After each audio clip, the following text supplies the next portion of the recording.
Assalamualaikum warahmatullahi wabarakatuh. Perkenalkan, nama saya Amanda Pratiwi dengan NIM C0B020009, Prodi Manajemen Pemasaran D3, Fakultas Ekonomi Bisnis.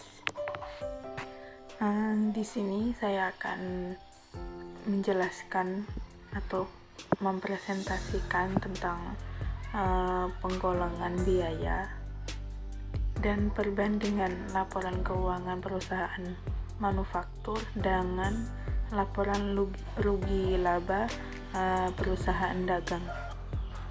Yang pertama, penggolongan biaya. Penggolongan biaya terbagi beberapa macam. Yang pertama yaitu penggolongan biaya menurut objek pengeluaran. Penggolongan biaya menurut objek pengeluaran merupakan dasar penggolongan biaya yang terdiri dari biaya bahan baku, biaya tenaga kerja langsung, biaya overhead. Yang kedua, penggolongan biaya menurut fungsi pokok dalam perusahaan. Penggolongan biaya ini terdiri dari biaya produksi, biaya pemasaran, biaya administrasi umum, biaya administrasi dan umum. Yang ketiga, penggolongan biaya menurut hubungan biaya dengan sesuatu yang dibiayainya, terdiri dari biaya langsung dan biaya tidak langsung. Yang keempat, penggolongan biaya menurut perilaku dalam hubungannya dengan perubahan volume aktivitas, terdiri dari biaya variabel, biaya semi variabel, biaya semi fixed, dan biaya tetap. Yang kelima, penggolongan biaya atas dasar jangka waktu manfaatnya.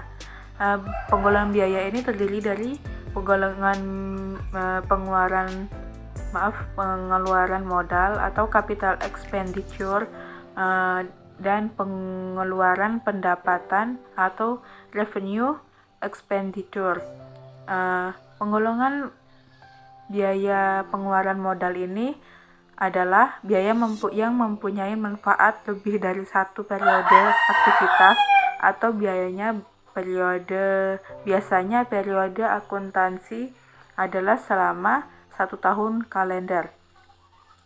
Dan pengeluaran pendapatan adalah biaya yang hanya mempunyai manfaat dalam periode akuntansi terjadinya pengeluaran tersebut. Selanjutnya, perbandingan laporan keuangan perusahaan manufaktur dengan laporan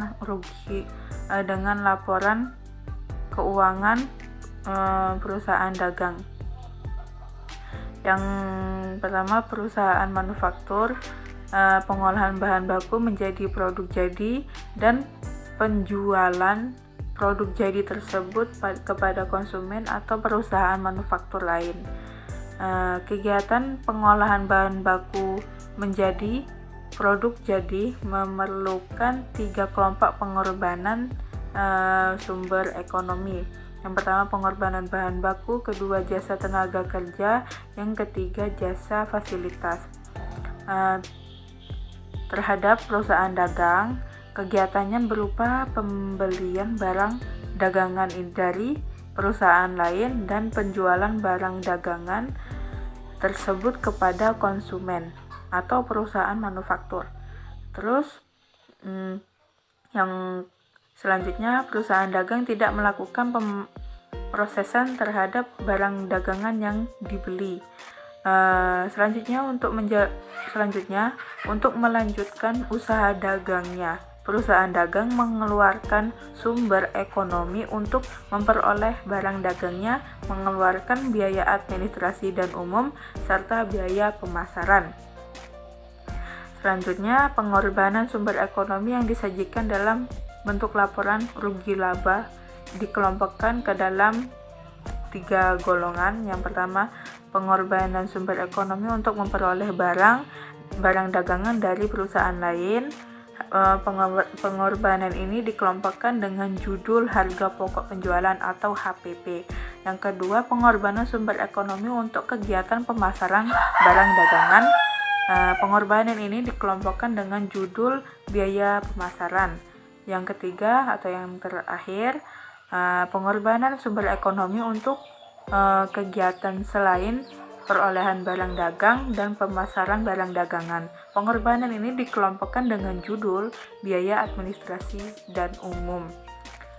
Mungkin itu saja yang dapat saya jelaskan. Kurang lebihnya saya minta maaf. Wabillahi taufiq wal hidayah. Wassalamualaikum warahmatullahi wabarakatuh.